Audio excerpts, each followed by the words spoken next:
Here we go again. Jon Jones is ducking Aspinall. Again! And this time even harder than before. So after Pereira's recent win, he came out and said he'll fight Pereira if he beats Aspinall first. Now notice in that claim it doesn't say he'll fight the winner, it just says if Pereira beats Aspinall he'll fight him. In which world does that make sense? Now everyone knows he doesn't want to fight Aspinall already, but the reasons he's given is just complete bullshit. He'll probably say something along the lines of, oh, it's not a legacy fight and Pereira's a better legacy fight because he's more hyped right now and shit like that. He keeps talking about his legacy. What about the PEDs and the Reyes fight and now maybe add ducking to his legacy? I don't know, it just doesn't sound good for Jon Jones. Two-weight world champion, sure. Congratulations, you beat a striker, sick. A guy who's shit on the ground and you're a good grappler, you submitted him, sick. What do you want, a medal for that? Like, holy shit. Jones still hasn't proven himself in the heavyweight division. Anyways, let's just talk about this. What's better for his legacy? Fighting a middleweight, a guy who was a middleweight a few months ago, or fighting a guy who's probably the future GOAT of the heavyweight division, the most dangerous guy on the planet? There's not much blobs left in the heavyweight division. Aspinall has pretty much already cleared out the division, so if he just fights a few more blobs, guess what? He becomes the heavyweight GOAT. Easy. That's it. That's all he has to do. Fight him. That's the GOAT of the heavyweight division right there. Soon to be. What's the higher legacy fight out of those two? And over that, the middleweight's just a striker, by the way. And also, I know that Gane beat Ngannou, but guess what? Ngannou would have slept Jon Jones. He has much faster hands and he has the power. He would have just started swinging like he's fresh off the boat. Positive about that prediction. I believe Ngannou would have slept Jon Jones if they fought.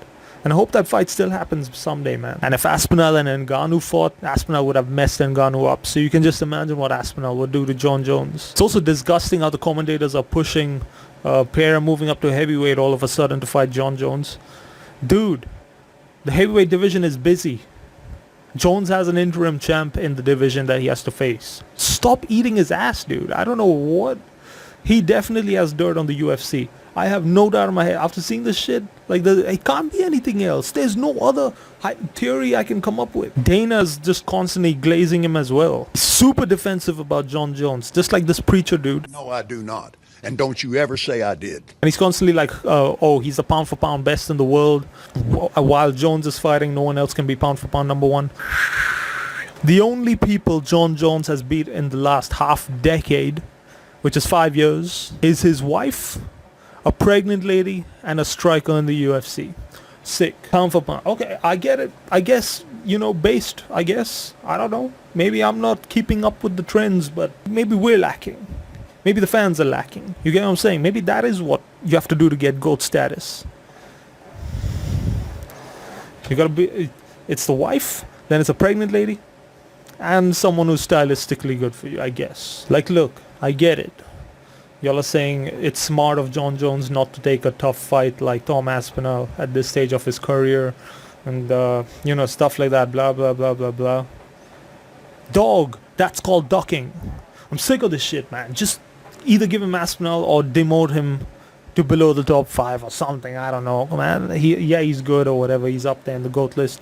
But he's really embarrassing himself at this stage of his career. And y'all can't say he's not ducking. He's clearly ducking Tom Aspinall. Again!